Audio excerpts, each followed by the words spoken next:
নমস্কাৰ বন্ধুসকল, স্বাগতম জনাইছোঁ এটা নতুন ভিডিঅ'লৈ। আৰু আজিৰ ভিডিঅ'ত আমি কথা পাতিম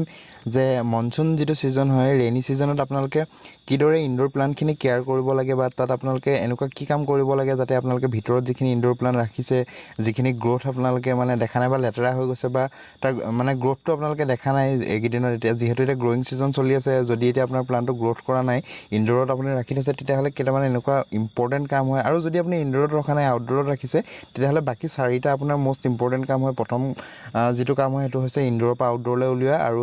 সেই কামটো যদি আপুনি অলৰেডি কৰি দিলে বা আপোনাৰ প্লাণ্টটো যদি অলৰেডি বাৰান্দাত বা আউটডোৰত আছে, এনেকুৱা জেগাত আছে য'ত পানী বৰষুণৰ যিটো চিটিকনি হ'লেও যদি অলপ চলপকৈ তাত পৰি হিউমিডিটিটো যদি ইনক্ৰিজ হয়, তেনেকুৱা জেগাত যদি আপুনি ৰাখিছে, তেতিয়াহ'লে তেনেকুৱা কোনো অসুবিধাৰ সৃষ্টি নহয়। কিন্তু যদি আপুনি একদম ইনডোৰ ৰাখিছে বা বাৰান্দাত এনেকুৱা জেগাত ৰাখিছে য'ত বৰষুণৰ অলপো পানী নপৰে, তেতিয়াহ'লে তাক আপোনাৰ এনেকুৱা জেগাত শ্বিফ্ট কৰি দিয়ক, মানে গছৰ তলত হ'ব পাৰে বা গ্ৰীণ নেটৰ তলত, য'ত মানে বৰষুণৰ পানীটো তাত অলপ চলপকৈ মানে গছজোপাত ইনডোৰ যিখিনি প্লাণ্ট হয় সেইখিনিত পৰিব লাগে। লাগিলে যিকোনো ইনডোৰ প্লাণ্ট হ'ব পাৰে, তাত আপোনালোকে এইটো যেতিয়া বৰষুণ দিব তেতিয়া আপোনালোকে মানে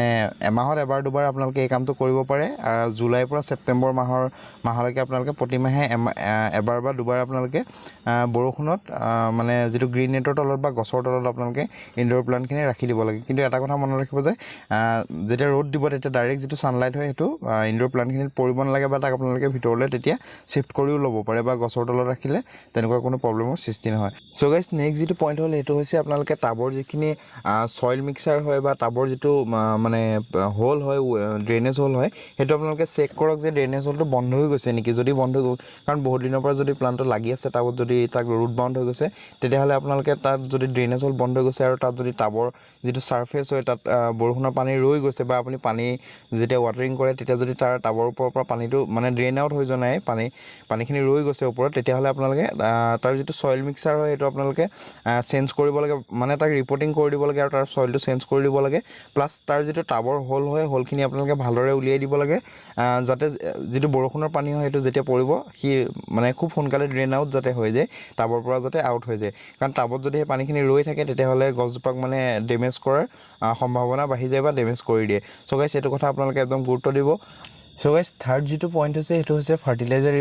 দিব লাগে আপোনালোকে প্ৰতিটো প্লাণ্টত। আপোনালোকে এমাহত এবাৰ হ'লেও আপোনালোকে এতিয়া যিটো গ্ৰ'য়িং ছিজন হয়, যেতিয়া প্লাণ্ট গ্ৰ' কৰি থাকে, এতিয়া যিটো ছামাৰ ছিজন হয়, মানে উইণ্টাৰত প্লাণ্টখিনি যিহেতু ডৰমেঞ্চিত থাকে, ৰেষ্ট পিৰিয়ডত থাকে, তাৰ গ্ৰ'থ নহয়, তো যিখিনি পাৰ্মানেণ্ট ইনডোৰ প্লাণ্ট হওক বা আউটডোৰ প্লাণ্ট হওক, তাৰ যিটো গ্ৰ'য়িং ছিজন হয় এইটো হৈছে ছামাৰ ছিজনটো হয়। স্প্ৰিঙৰ পৰা লৈ আপোনাৰ উইণ্টাৰৰ অহাৰ আগলৈকে যিটো ছিজন হয়, এইটোত আপোনালোকৰ গ্ৰ'য়িং ছিজন হয়। আৰু ইয়াৰ প্ৰতি মাহত আপোনালোকে এবাৰ হ'লেও আপোনালোকে যিখিনি পাৰ্মানেণ্ট প্লাণ্ট হয় সেইখিনিত আপোনালোকে ফাৰ্টিলাইজাৰ কৰিব লাগে। লাগিলে সেইটো কেমিকেল ফাৰ্টিলাইজাৰ হওক, লাগিলে আপোনালোকে যদি অৰ্গেনিক কৰি ভাল পায় বা অৰ্গেনিক কৰিব বিচাৰে, তেতিয়াহ'লে অৰ্গেনিক ফাৰ্টিলাইজাৰ আপোনালোকে মানে ইউজ কৰিব পাৰে। আৰু এইটো কৰিব লাগে, তেতিয়াহে প্লাণ্টখিনি আপোনালোকে প্ৰপাৰ যিটো গ্ৰ'থ হয়, প্ৰপাৰ যিটো তাৰ মানে হেল্থ হয়, সেইটো ডেভেলপ হ'ব। চ' গাইছ, আপোনালোকে ফাৰ্টিলাইজাৰত যদি কেমিকেল ইউজ কৰিব বিচাৰে, তেতিয়াহ'লে NPK ফাৰ্টিলাইজাৰ আপোনালোকে ইউজ কৰিব পাৰে। আৰু তাক প্ৰতি লিটাৰত আপোনালোকে 2 গ্ৰাম, মানে 1 চামুচ, 2 পৰা 3 গ্ৰাম আপোনালোকে ইউজ কৰিব পাৰে। আৰু এমাহ বা 25 দিনত আপোনালোকে এবাৰ আপোনালোকে প্ৰতিটো টাবত তাৰ যিটো টাবৰ ছাইজ হয় সেই অনুপাতে আপোনালোকে তাৰ যিটো মানে ইউজটো আপোনালোকে কৰিব পাৰে, তাৰ ব্যৱহাৰ আপোনালোকে কৰিব পাৰে। ছেকেণ্ডলি, যদি আপোনালোকে অৰ্গেনিকত যাব বিচাৰে, তেতিয়াহ'লে আপোনালোকে গৰু গোবৰ বা কেঁচুসাৰ লিকুইড ফাৰ্টিলাইজাৰ বনাই দিব পাৰে, বা ডাইৰেক্টলি আপোনালোকে ছইলত তাক এপ্লাই কৰিব পাৰে। কিন্তু কেঁচা গোবৰ আপোনালোকে ব্যৱহাৰ নকৰিব। যদি আপোনালোকৰ ওচৰত পচা এবছৰমান পুৰণা যদি গোবৰ আছে, তেতিয়াহ'লে তাক আপোনালোকে নিশ্চয় ব্যৱহাৰ কৰিব পাৰে। চ' বন্ধুসকল, নেক্সট যিটো পইণ্ট হ'ল সেইটো হৈছে আপোনালোকে যিহেতু বৰষুণত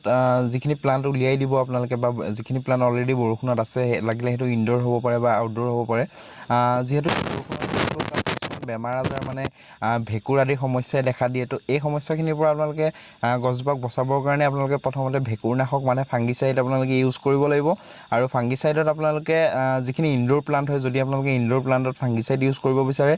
তেতিয়াতো তাৰ আপোনালোকে পাতত স্প্ৰে' কৰিলে তাৰ যিখিনি পাতৰ সৌন্দৰ্য হয় সেইখিনি অলপ মানে তাত স্পট পৰি যায়, যিহেতু তাৰ যিটো মানে ফাংগিচাইডৰ যিটো কালাৰ হয় সেইটো তাত পৰি যায়, পাততটো পাতখিলা দেখিবলৈ লেতেৰা হয়। সেইকাৰণে আপোনালোকে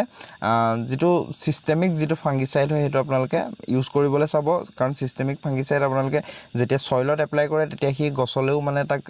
সি গছজোপাই পাই যায় আৰু গছজোপাই টানি লয় তো ঠিক যদি কন্ট্ৰাক্ট ফাংগিসাইড আপোনালোকে এপ্লাই কৰে তেতিয়াহলে গছজোপাত আপোনালোকে পাতে সাতে এপ্লাই কৰিব লাগিব তো পাত বা মাটিত আপোনালোকে দুইটা জায়গাতে এপ্লাই কৰিব লাগিব বা ষ্টেম্পত আপোনালোকে এপ্লাই কৰিব লাগিব আৰু তাত যিখিনি স্পট হয় ফাংগিসাইডৰ যিটো কালাৰ হয় সেইটো পাতত পৰিলে ইনডোৰ প্লান্টৰ যিটো সৌন্দৰ্যতা হয় সেইটো মানে অলপ বেয়া দেখি পাতখিলা লেতেৰা হৈ যায় আৰু আপোনালোকে তাক আকৌ পুনৰ সফা কৰিবলগীয়া হ'ব পাৰে সো সেইকাৰণে আপোনালোকে সিস্টেমিক ফাংগিসাইড ব্যৱহাৰ কৰিব আৰু খুবেই ভাল হয় সিস্টেমিক ফাংগিসাইড ইনডোৰ প্লান্টৰ কাৰণে তো সিস্টেমিক ফাংগিসাইডত আপোনালোকে সাফ ইউজ কৰিব পাৰে আৰু ইয়াৰ সৰু পেকেট আপোনালোকে 25 টকা মানৰ নাৰ্সাৰীত পাই যাব বা অনলাইনও আপোনালোকে কিনিবলৈ পাই যাব সো গাইস ফাংগিসাইডৰ পিছত আপোনালোকে যিখিনি ইনডোৰ বা আউটডোৰ প্লান্টত যদি আপোনালোকে কিবা পোক পতংগ সমস্যা দেখা দিছে তেতিয়াহলে তাত আপোনালোকে ইনসেক্টিসাইড ব্যৱহাৰ কৰিব পাৰে যদি আপোনালোকে কেমিক্যালত ব্যৱহাৰ কৰিব বিচাৰিছে আৰু যদি আপোনালোকে অৰ্গেনিকত ব্যৱহাৰ কৰিব বিচাৰে তেতিয়াহলে নিম অইলৰ ব্যৱহাৰ আপোনালোকে কৰিব পাৰে প্ৰতি এমাহত এবাৰ আপোনালোকে নিম অইল বা যিকোনো কেমিক্যাল ইনসেক্টিসাইডৰ আপোনালোকে ব্যৱহাৰ কৰিব পাৰে আৰু প্ৰতি 2 ml আপোনালোকে পাৰ লিটাৰ পানীত আপোনালোকে মিক্স কৰি তাৰ স্প্ৰে কৰিলে ইনসেক্টিসাইডৰ যিটো সমস্যা হয় হেতুৰ পৰা মানে গছজোপা বাচি থাকে সো গাইস নেক্সট যেটো পইণ্ট হল এটো একদম সাধাৰণ কথা এটো আপোনালোকে সবে জানে যিখিনি এতিয়া ৰেইনি সিজনত যেহেতু মানে সইলৰ সাৰফেসত যিকোনো ধৰণৰ ঘাঁ গজি আহে আৰু সেই ঘাঁখিনিয়ে যেটো সইলৰ নিউট্ৰিশন হয় টাবৰ যেটো নিউট্ৰিশন হয় এটো টানি লয় আৰু টানি ললে প্লান্টজোপাৰ গ্ৰোথত মানে অলপ বাধা আহে তো আপোনালোকে টাবৰ সাৰফেসত যিখিনি ঘাঁ দেখিব এতিয়া আপোনালোকে সেইখিনি অতৰাই থাকিব প্ৰতি মানে 4 দিন 5 দিন 6 দিন মানৰ মূৰে আপোনালোকে চেক কৰিব যদি তাত ঘাঁ গজিছে তেতিয়াহলে তাক আপোনালোকে সোনকালে অতৰাই দিব যাতে তাৰ নিউট্ৰিশনটো মানে 100% গছজোপাই পায় আৰু হি